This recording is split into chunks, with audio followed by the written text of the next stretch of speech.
Welcome. Welcome to you at home and welcome to our studio audience. This is the Evidence series. And in this program, it's going to be a very challenging topic, but we're going to do our best to tackle it.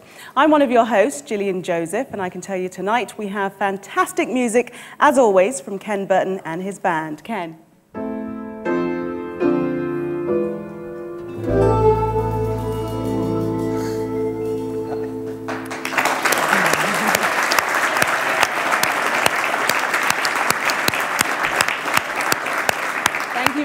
Thank you very much, Ken. And Dwight Nelson is here. Dwight, our topic tonight, it's the one thing that is certain in life, isn't it? Yeah. I suppose of everything I do professionally, this one reality engenders the most explosive human emotion. It's death. We all are facing it. And we can kind of muddle around in the bad news, but we've got to move this program tonight to, I like the way our Australian friends put it, no worries. We've got to get to that good news. There is good news. We'll get to it before the program ends. But in this subject area, there's bound to be pain and uncertainty. But how do we face that without anxiety? What's the point of death? It robs us of our future. We lose the people we love, or our own lives, and then what? There are some who claim to know what happens when we die. The only thing I know is that dying scares me. It takes everything and leaves us feeling hollow, empty, and full of pain. What's the purpose in it? Where is the meaning in it all? I suppose we should confront death and embrace life. But how do you do that? How do you face death? And how do you live with any purpose in the meantime? There's no chit-chat way to get into the subject of death. I'm sitting here with my friend Errol. Errol, you've lost 3 precious loved ones in a very short span of time. Your mother, then your wife, and then your grown daughter. How are you coping with those deaths? Well, it's not easy. My children have been very supportive, so has the pastor of the church and the church members. But there's hardly a night before I switch off my light and I see the pictures of my wife and my daughter that I don't shed tears. I'm sure. Likewise in the morning. When I wake up and I look at them and memories come back. Oh, I mean, it must be terribly difficult. Well, it is difficult. There are ups and downs. So how are you surviving? Well, my faith gives me hope. Okay. I have the hope of the resurrection. Otherwise, it would be very difficult. But I know that Christ has promised that he will come again. We want that I will see them then. I appreciate your willingness to share out of your pain. And as I said a moment ago with Jillian, we want to move right through this session together, and I hope we end with that no worries kind of hope that you just spoke about. Jillian, we need some music of hope right now, please. Yeah, a very touching story from Errol there.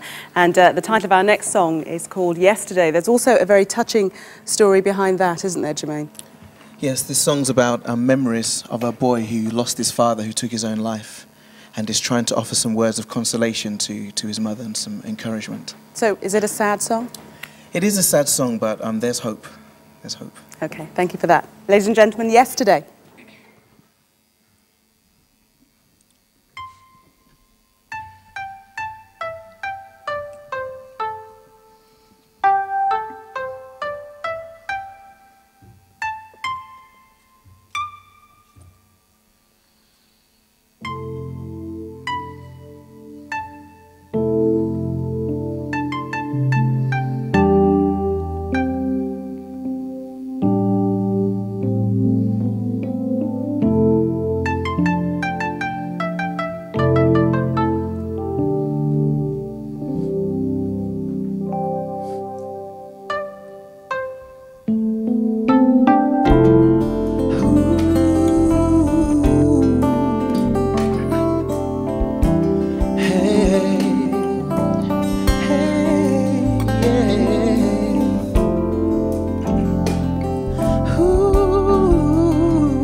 Mom, I think of you.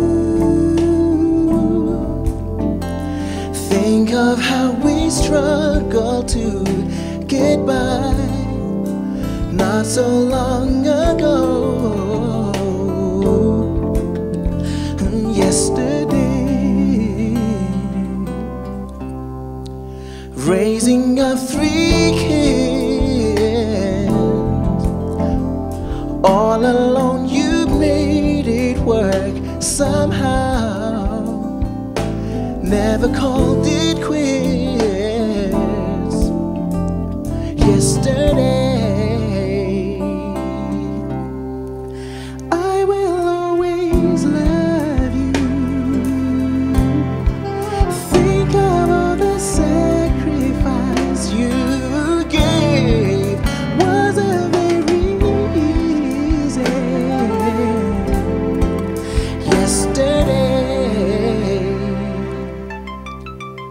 I know you loved him much. You how much you missed his tender touch. Mom, you can't go back to yesterday. Still you wonder why we may never know until that day. Cannot help but cry. Yesterday, we will always love him. Think of all the times he threw away. Hasn't been so long ago, just yesterday.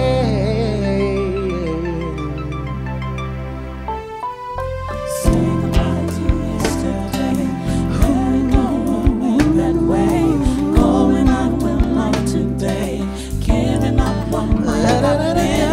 I will be there every time to help you, Mama. Please don't cry. Hold on. Say goodbye to yesterday. Say goodbye. Let it go away. Get away the Going out with line. light today. Giving up what might I will be right there. to help you, Mama. Please don't cry. Don't cry, don't cry, don't cry. Say goodbye to yesterday. Let it go away that way. Going on with life today. Giving up what might have been. I will be there every time to help you, Mama. Don't Please don't cry. cry.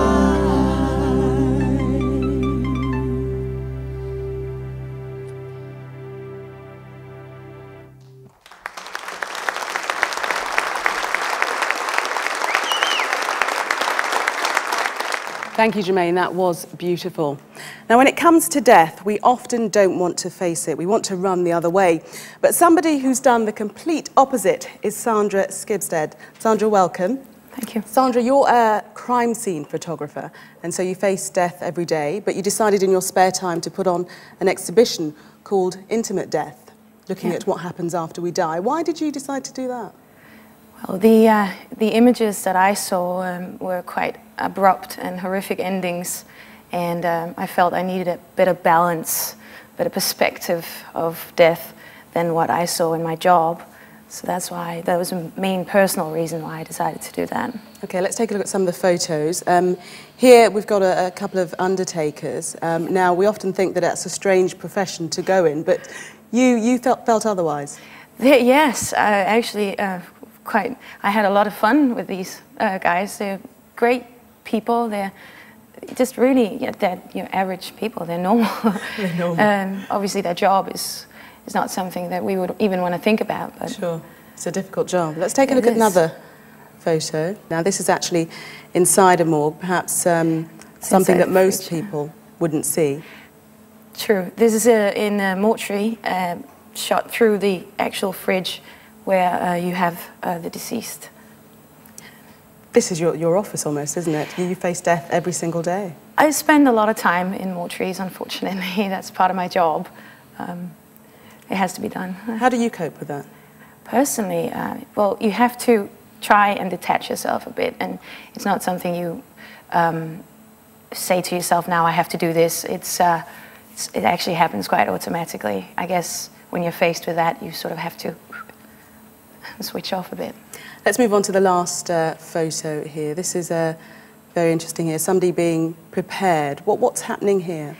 Well, I spent quite a few evenings with this lady. She's an embalmer, and once she has finished the embalming procedure, she will also wash the deceased hair, blow dry it, and also shave the men if they need to, and just fix them up. And why do they do this? Because the embalming procedure is made for the finality of death, to make it look like a sleep rather, because it's quite hard for us to look at death right in the face. Okay, Sandra, thank you very much for that. Right. Thank you. Trying to make us look as if we're sleeping rather than staring death in the face. Well, I guess the question that a lot of us face is there anything after death? Is there life beyond this life here? What's your meaning, understanding of death? I hate that subject, death. I even hate the word death. Going to another place. Yeah, we could do without it. Death scares me because it's something I don't like to think about. If there's a lot that I want to accomplish, and hopefully I'll be able to do these things before I die. But a lot of people think that death. They believe that reincarnation. Everyone has different religious beliefs. They believe there's life after death, and I don't know. I don't know if I'll. I like to believe that there is, but I don't know. I'm frightened of death. I kind of like life, so I'm not keen on death. I hope that I guess I hope I live a long life, so that death comes as a developmental part. I hope you get to the place where you feel you've done what you were here to do. Yeah, it's something that's kind of inevitable, something you can kind of take the hard way, or kind of, it's each to their own, I guess. I don't know, it's bad. It's like the end. It's terrible. I mean, I guess it should be a good thing if you believe in, if you're a Protestant or a Christian or a Catholic. But I don't think anybody wants to die because I don't know, I view it as it's just the end. You're never coming back, and it's just over. It's sad, but it just means that you go to another place. That's what I think. It's sad for the people that it's left behind, but for that person, it doesn't mean that it's bad. I think that heaven is here and now. It's about treating people well and living a good life. And I guess I'm not totally closed off to the idea, but I certainly don't. I guess I don't pursue life with the idea of if I do that, I'll get into heaven. Or I think that life beyond death. Well, yeah. I hope there's something, and a bar there. Somebody wishing there's a bar in the afterlife. Well, the painful reality is, if we haven't already faced death or lost someone that we love, we will at some point in the future. But what about if death faces you, if your life is threatened? Dr. Sheila Cassidy was working in Chile when she ran into danger. This is her story. Well, in '75, I was working there as a doctor, and I got asked by some priests to treat a guy who was on the run, and I did that. And then the secret police found out, and I was arrested at gunpoint and then tortured for really over one night. And I was in solitary confinement for 3 weeks, and then 5 weeks in a detention camp. I was actually tortured on 3 separate occasions and stripped naked and tied to this metal bunk bed for torture on 4 occasions.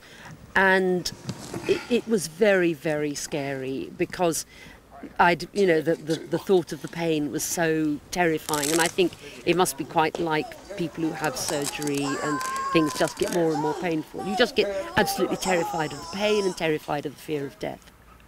while I was in solitary confinement, I was taken before what they call the procurator fiscal, which is the judge. And he made it very clear to me that I was being accused of having killed the maid, who was actually killed by the military, in the house where I was arrested, and that I might actually be executed.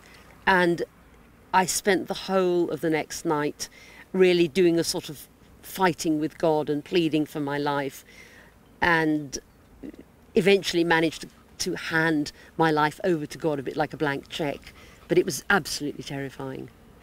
I think that when one is in a sort of hostage situation, as I was in, you just cope with it minute by minute. I mean, I prayed a great deal, I guess begging God to rescue me. But I got the sense of God as a bystander, as a powerless bystander. I think I wanted God to come in on a shining charger and rescue me, but I then realised it wasn't going to be like that. But it was just a matter of surviving minute by minute.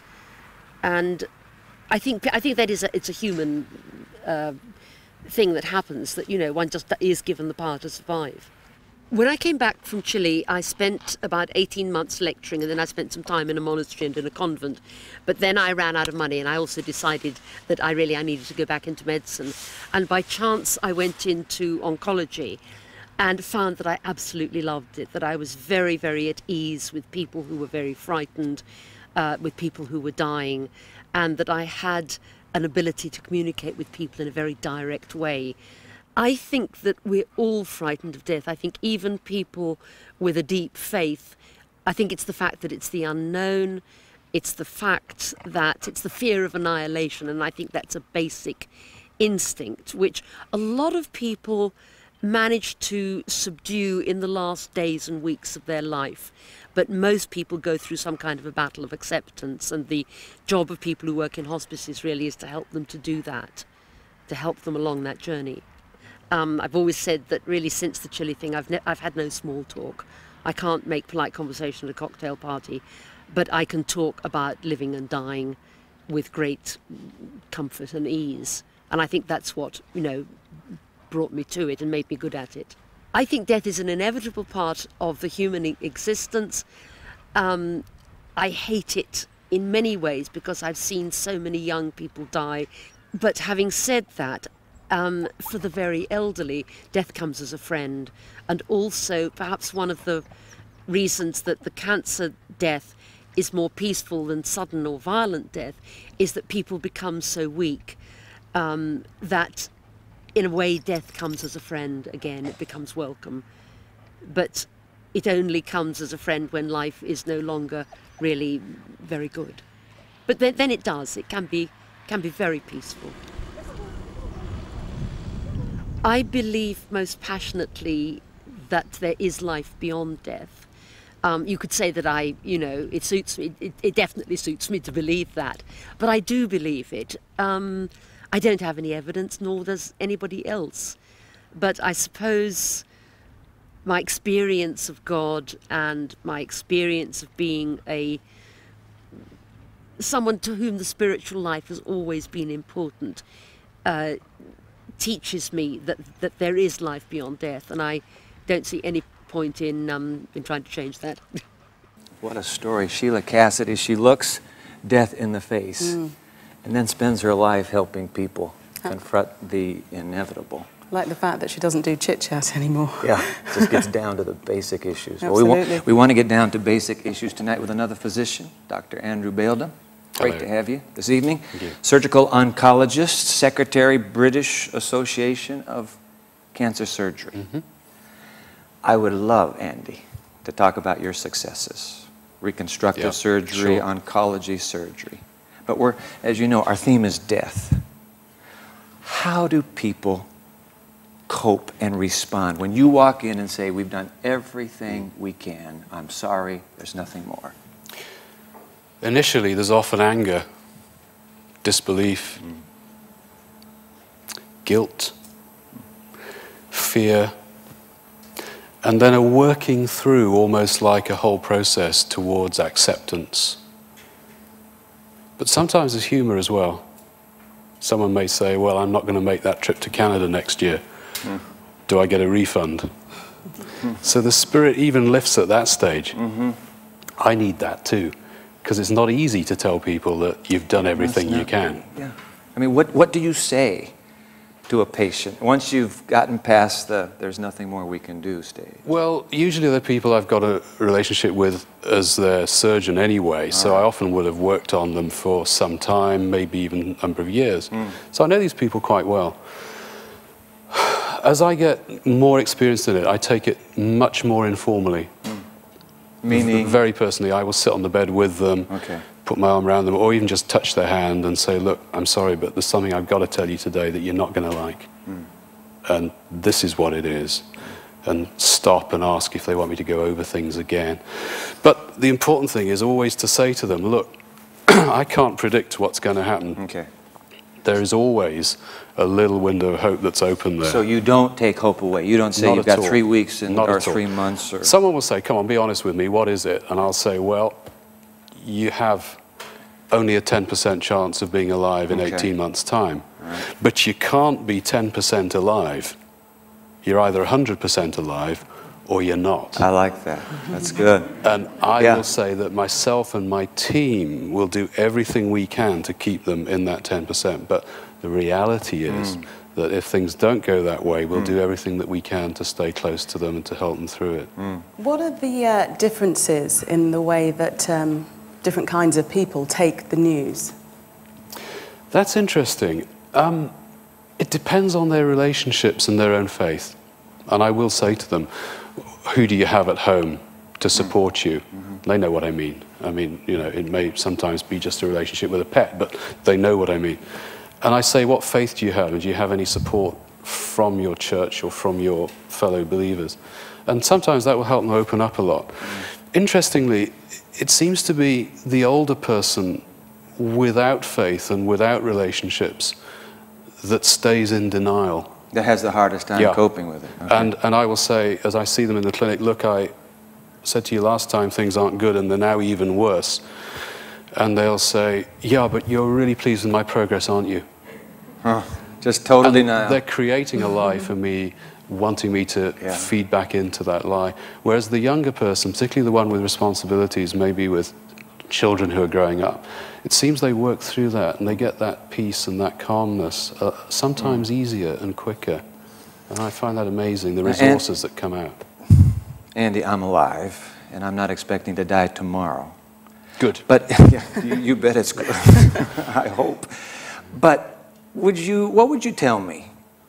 How could I go on living in a way that would prepare me for death? Celebrate life. Celebrate every life. minute. All right. The intensity, the colors, the tastes, the smells, the warmth of relationships, the love in other human beings traveling the same journey.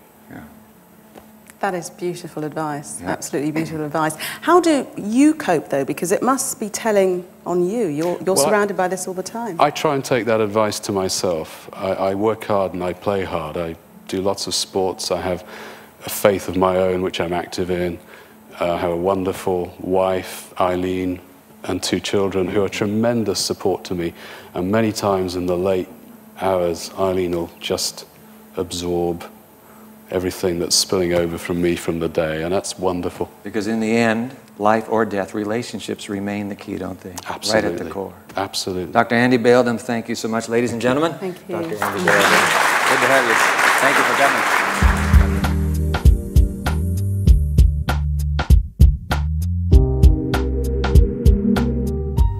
This next musical item is called Why. We have with us Pamela and Belinda, sisters from Belgrade. Belinda, you wrote this song, didn't you? Yeah, yes I did. What's it about? Well, I, like everybody else, have at one point in time asked myself the question, why? Why is there death in this world? Why is there suffering and pain? And I put these questions into this song as well as the solution, a solution that has worked for me, and I offer it as a possible option to those that will hear my song. Thank you for sharing that. Ladies and gentlemen, Belinda and Pamela.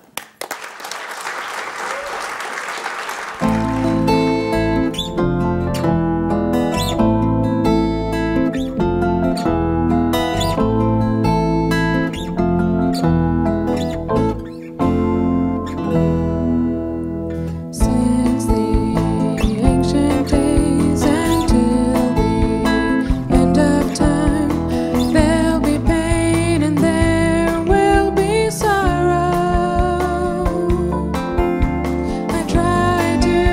strong despite the raging storm.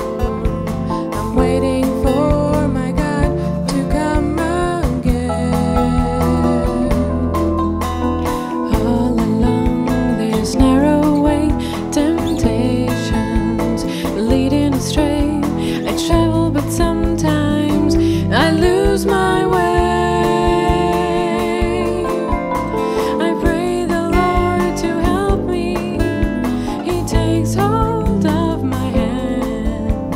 I'm waiting for my God to come again. Why is the world full of hate? Why does everyone suffer?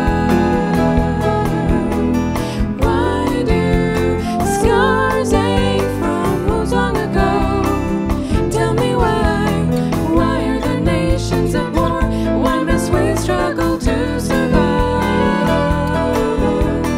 Lord, thy kingdom come. Kingdom come.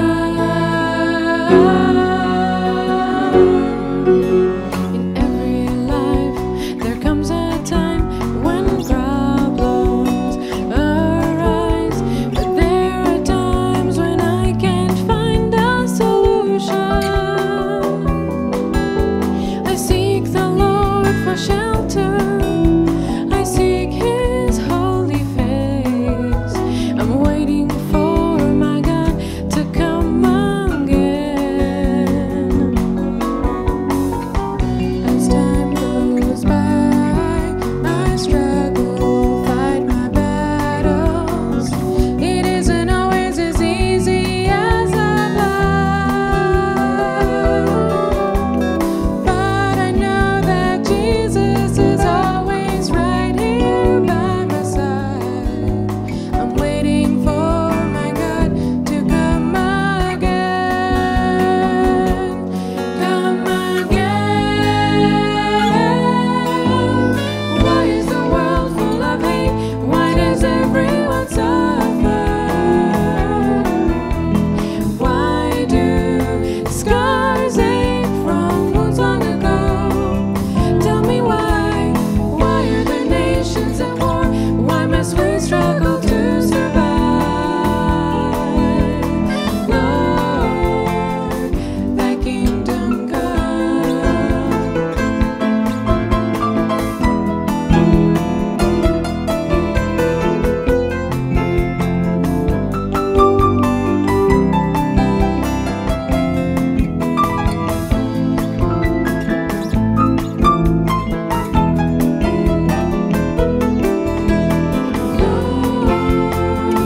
Thy kingdom come. Kingdom come. Thy kingdom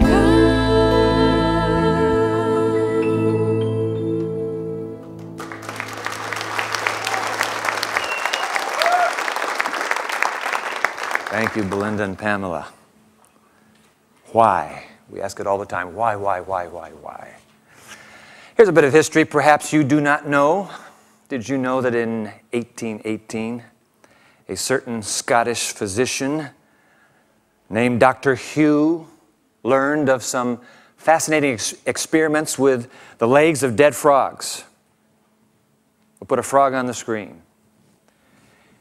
We wanted to get a picture of a dead frog, but we knew that we would be in trouble with the Humane Society, so this is a live frog. Dead frogs, when electricity is hooked up to their legs, he learned, they would twitch and jerk. Perfect, he said, that's what I need to do. I need to do the similar experiment, not with a dead frog, but with a whole person, but dead. And so he arranged for a corpse. Went to the local jail, found a condemned man who was willing to be paid a little money to buy some gin and beer and his final meal of beef. And after the hanging, the corpse was delivered in perfect form except for the broken neck.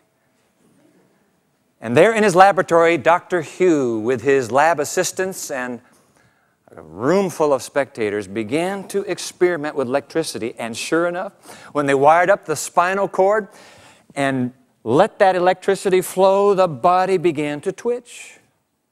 They wired up the chest, and indeed, it began to expand and contract.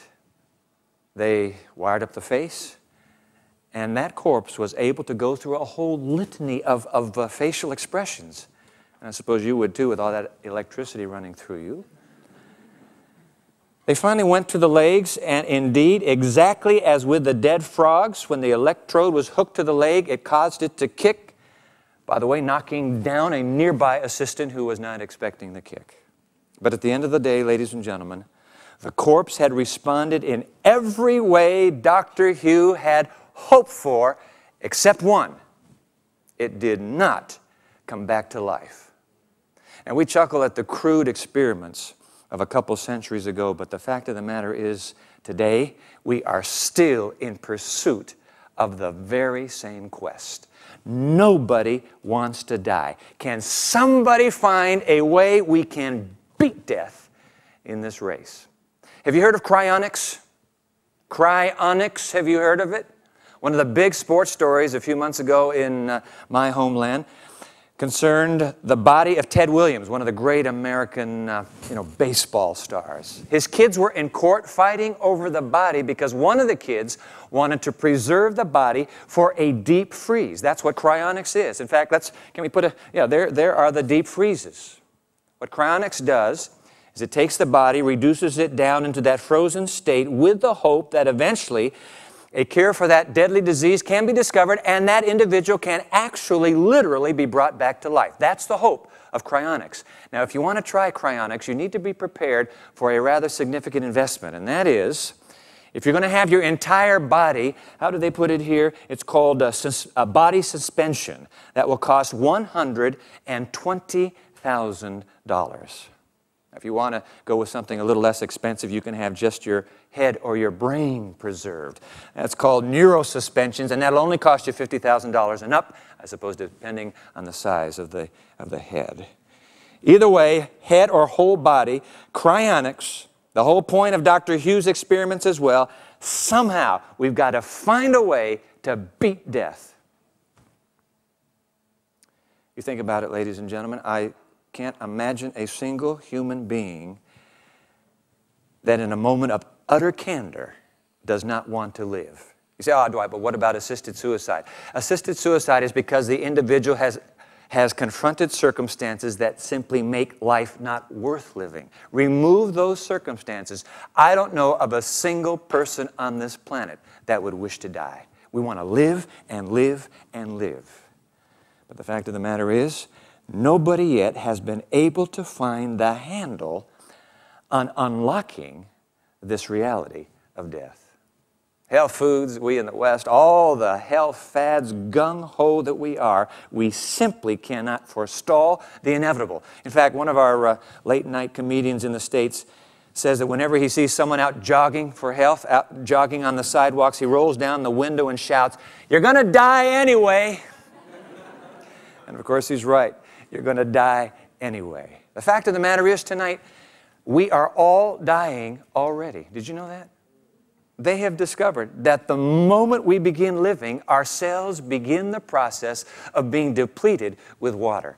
In fact, do you know that every 24 hours you lose, unrecoverable, you lose 50,000 brain cells. Every single day. It's no wonder we're forgetting. In fact, what do they call that thing that condition where you forget? I can't remember the name of that condition, but you know what I'm talking about. You know exactly what I'm talking about. We are slowly evaporating away. It's the law of entropy, the thermodynamics. It's just we're eventually all going to waste away one day. A Dutchman named Midas Dekkers has reminded us that, in fact, if you dust your house, and I don't know how often you dust your house, but if you will go home and simply run your finger on the top of that piano and look at the dust, you are in that dust. Let me put Decker's words. This is true. Decker's words on the screen here. More than 50% of the finest household dust is made up of flakes of skin. If you think you're losing yourself, just look on the top of the cupboard, run your finger across it, and you'll be standing face to face with the state in which you'll find yourself in only a few decades' time. One slap of your hand on the bed mattress, and you'll be flurrying in the air. Isn't that something? What's up with that? Cell by cell, dust by dust. We have already begun dying. In fact, would you do this right now? Would you turn to the person seated beside you and shake her hand and say, I'm glad to know I'm not the only one dying tonight. Would you do that? Just shake that hand and thank them that you are not the only one. Yeah, we're all going. We're all going.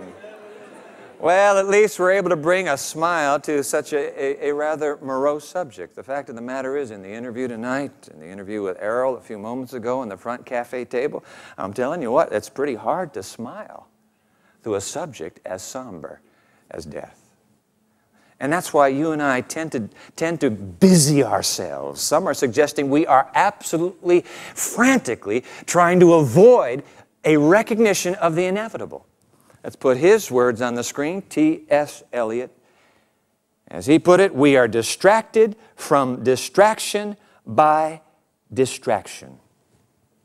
We're all going to be dead. We know we're going to die. But doesn't it seem a bit unreasonable? Doesn't it seem a bit illogical that we wish to not be preoccupied with what is inevitably coming to us and instead focus on what is such a short span of time? Ladies and gentlemen, you think about it, we're going to spend more time in the ground beneath than the ground above. Isn't that true? More time below than above. And yet we refuse to confront the impending reality, and that is, I am going to die. Given enough time, I will die. Tolstoy. Can I put him on the screen? Gave some very deep thought to death. But what a bleak and pessimistic conclusion. These are Tolstoy's words, Leo Tolstoy. Once a man has realized that death is the end of everything, there is nothing worse than life either. You lose when you die, you lose when you live. Is that all we get left with? Well, obviously, if you live to be 60, or you live to be 70, or you live to be 80, if everything's going to disintegrate in the end, and there is that scientific worldview that suggests that's all that we have to look forward to, obviously, who wants to be preoccupied with finally saying goodbye to everything in life? And so we forestall it. You know, it really doesn't make sense, though, this refusal of our Western mind to contemplate our own demise. We go to our philosophers, we go to our scientists, and you know what? Bright, bright minds, but every single one of them, that I've read anyway, who have tackled the hard questions of life, ultimately, they come up short. They cannot solve the enigma or the riddle of death.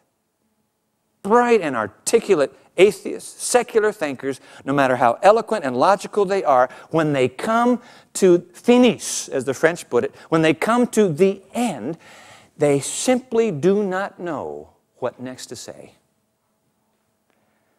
But I tell you what, my friends, any philosophy, can I put this on the screen? Any philosophy, any belief system that doesn't answer the fundamental question of death does not answer the fundamental question of life.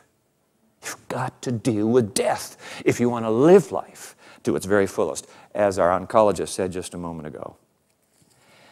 I've had the, can I put it this way, sacred honor of standing behind the sterile curtain of an ICU, intensive care unit. I've stood there with a wife and her 3 children. The man lying on that bed is a friend of mine. The wife's invited me to be present. You see, the family has wrestled over what they should do. And they've made the decision because the doctors have said, there's nothing more we can do. He's being kept alive. I've stood there with the family as that white-clad medical technologist slips in and steps over to where a bank of switches is. And I've watched him switch, switch, switch, turning off the life support. at that moment, as the family bursts into tears, the most brilliant philosopher, the most erudite scientist in the world, dear sir, dear madam, what will you now offer with your worldview to this grieving family? What do we say? It's inevitable. I have watched death steal over a warm human form. What's the meaning of life in the face of death? Well, if you have the standard scientific model, well, someday they're going to throw the switch, not on life support, but for the whole universe. Finis, for everything. That's that worldview. On the other hand, and I need to tell you that I believe there is an on the other hand. And the reason I believe in this on the other hand is because this one simply suggests that a man named Jesus of Nazareth, once upon a time, did confront human death. And in that confrontation, found a way through human death. I want to take a moment and unpack that for you. There's something else beyond death, and it's that inner, that numinous question that the human race lives with that I want to pursue for the few moments we have left together. Karen and I had the privilege of being here in England once on Easter weekend. Coventry Cathedral, one of your beautiful, rather contemporary cathedrals, isn't it? We watched as they went through the celebration of the resurrection of the Lord Jesus Christ. You know that Christians believe that Jesus died and that within 3 days he rose again. I want to go to that resurrection theme for just a moment. C.S. Lewis. Are you acquainted with C.S. Lewis? Of course, one of the greatest Christian apologists of the 20th century. Before he became a believer, as it were, in Jesus Christ, he was visiting with an atheist scholar friend of his, and they were chatting together when all of a sudden, in the midst of their conversation, this friend, this colleague of his says, well, you know, old chap, there really is an incredible amount of historical evidence to back up the resurrection of Jesus Christ 3 days after his death. And with that, he just dropped the subject.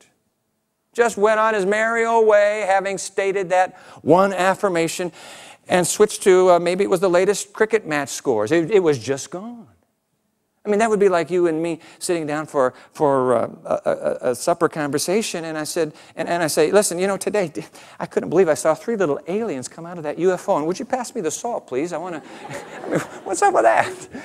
Just no conversation. The guy just went on. But C.S. Lewis, this atheist himself, began to ponder, well, wait a minute. If my colleague's observations are true, if someone indeed raised from the dead after 3 days, wouldn't that be an utterly incredible event?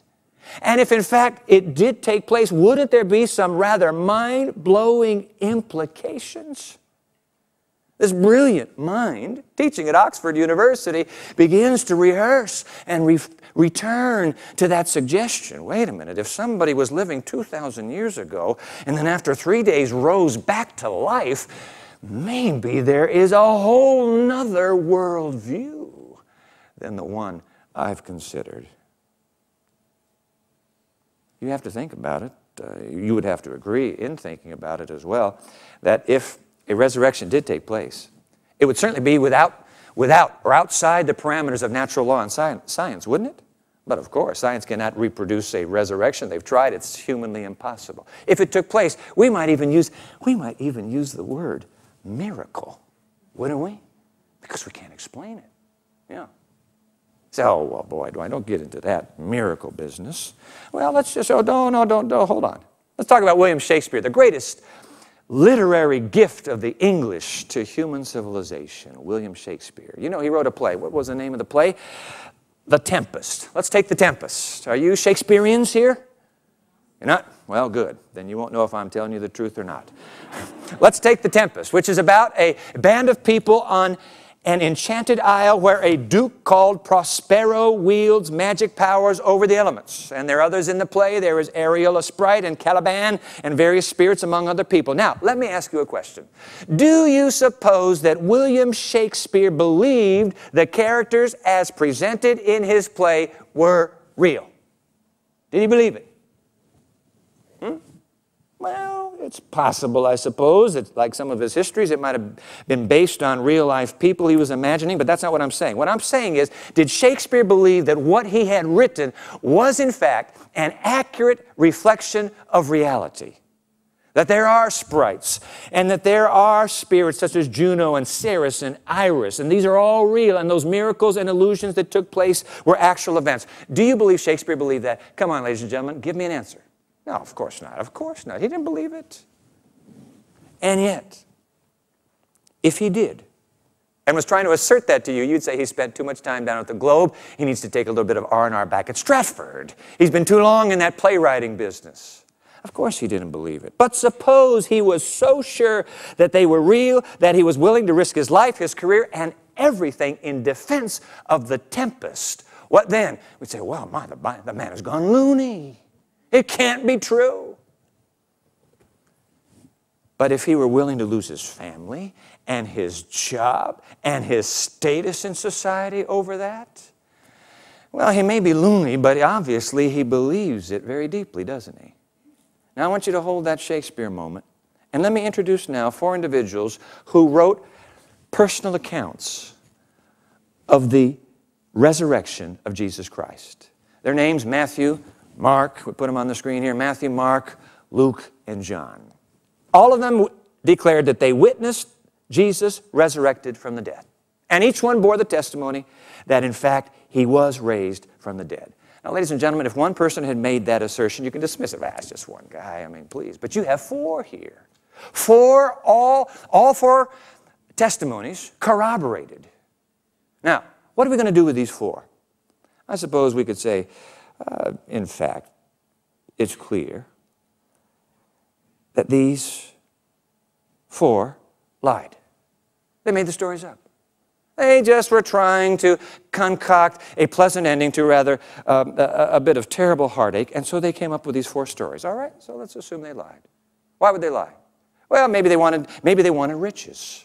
They thought if they could tell the story, it would make them rich. Ladies and gentlemen, the fact of the matter is that all 4 were dirt poor, were paupers, lost everything in the world, so to speak, because of society's reaction against their claim that, in fact, Jesus Christ was raised from the dead. So they didn't do it for riches. Did they do it for glory? If they did it for glory, they certainly missed the boat on that one because society turned on them. And in fact, 10 of the 12 followers of Christ who testified, Judas, you remember, hung himself. 10 of the 12 died violent deaths because they asserted that this Jesus of Nazareth was raised. So why would they do it? 1 we can understand, but 4 in perfect concordance. Why would they do it? Why would anybody make up a story such as the resurrection of Christ? And when you think about making it up, you think, well, maybe, when they realized that it didn't turn out quite the way they had expected, they changed the game plan. And they said, well, actually, he rose. But I want to remind you that all 4 accounts were written from 30, 40, 50, and even 60 years after the death of Christ and resurrection. So there has been plenty of time to go by. You can't pull the story back in now. It's already gone. And yet 30, 40, 50 years later, they write with precision their conviction that they witnessed, in fact, the living, the resurrected Jesus of Nazareth. So what's going on here? You have to come to the conclusion, as a thinking person, reading the document, I'm not asking you to believe, but you have to come to the conclusion that these 4 believed that, in fact, the resurrection of Jesus of Nazareth indeed did happen. And because they believed, I'm willing to place my faith in that same story. You say, oh, come on, can you prove it to me? I can't. No. Even this, what I've just shared with you, doesn't prove the resurrection. In fact, ladies and gentlemen, if I put this little equation on the screen, 2 + 2 = 4, do you know what? Neither you nor I can prove the truth of that equation. We simply can't prove it. You can tell me about it, but we can't prove it. And by the way, because I believe in the resurrection of this Jesus of Nazareth, I also believe in eternal life. And in fact, what would be the point of eternal life if the resurrection weren't true? Let me go to a movie. I predict you've never seen this one. Title of the movie is The Body with Antonio Banderas.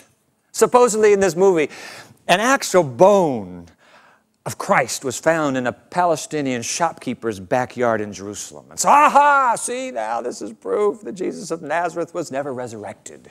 Well, the Pope decides to send a priest to investigate this unusual discovery, and the priest in his investigation comes across in one scene an Israeli woman who is an archaeologist, and she says to the priest, say, what's the big deal? So he wasn't resurrected. Didn't he start a great world religion? Aren't you happy with that? And the priest looks back into her face, and he says to her, nope, nope. Unless Jesus was resurrected, all my faith and the faith of millions of others has come to nothing. Ladies and gentlemen, I agree with that priest. If Jesus of Nazareth has not resurrected, there is no point in anybody embracing the tenets of Christianity. That's true. Jesus gave some great moral teachings. And part of my belief system would say, yeah, I want to follow those moral teachings. But if Jesus of Nazareth did not resurrect from the dead, forget it. The priest was right. 4 eyewitnesses and 2,000 years of history. And I realize that there's some of you who are still saying, yeah, come on, resurrection. I mean, this is like a B movie, the night of the living dead, or something like that. I know that, and that's understandable. Because you know what? We've never seen a resurrection before. Have you? I haven't.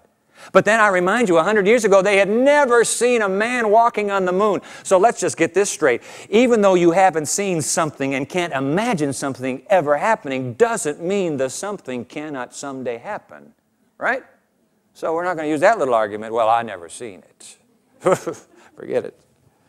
In fact, in closing here, let me give you something to brood on for a moment. And you can do with this whatever you wish, all right? How many galaxies, put it on the screen please, how many galaxies are there in this universe? Do you know what the number? Let's see the number, please.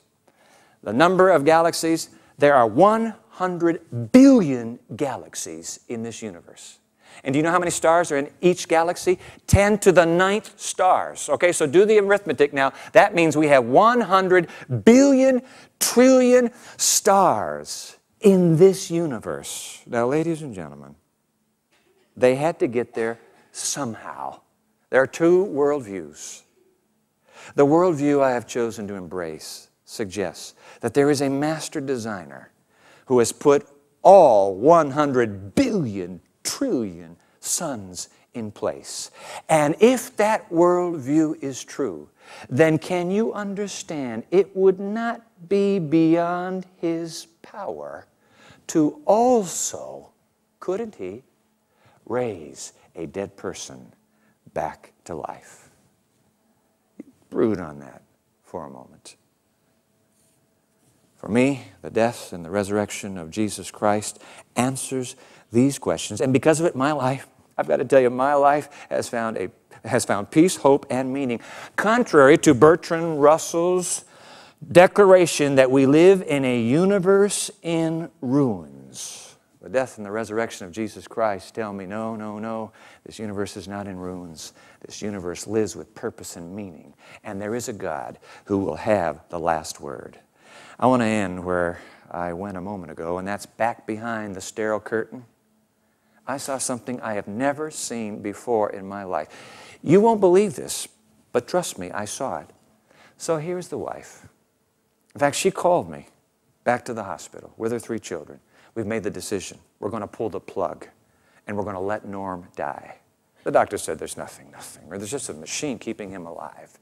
So I'm in that little intensive care unit with the family. As I mentioned, that little medical technologist comes in and switch.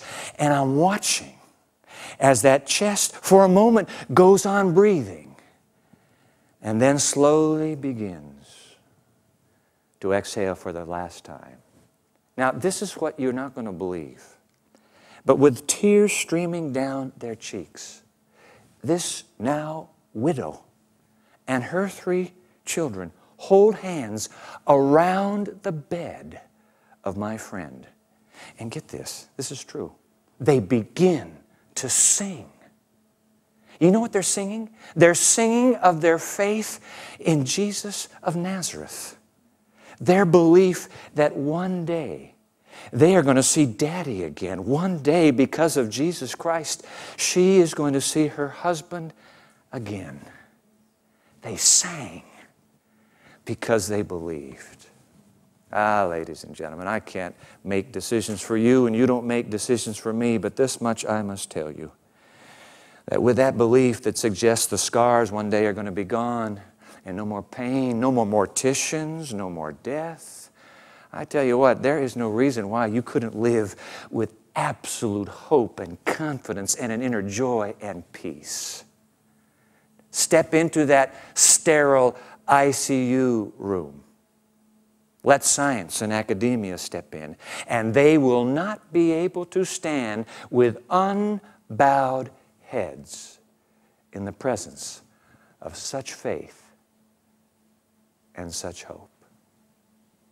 That's what I believe. Think about it.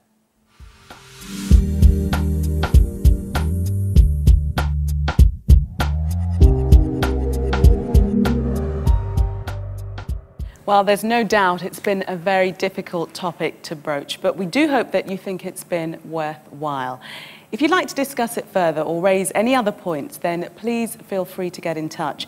You can contact us via our email, or you can visit our website, or you can give us a call. We'd love to hear from you. Dwight. Could it be there's a no-worries truth about death? A truth that ends in life when you begin with God. Think about it, and then join us again next time for more of The Evidence. Bye for now.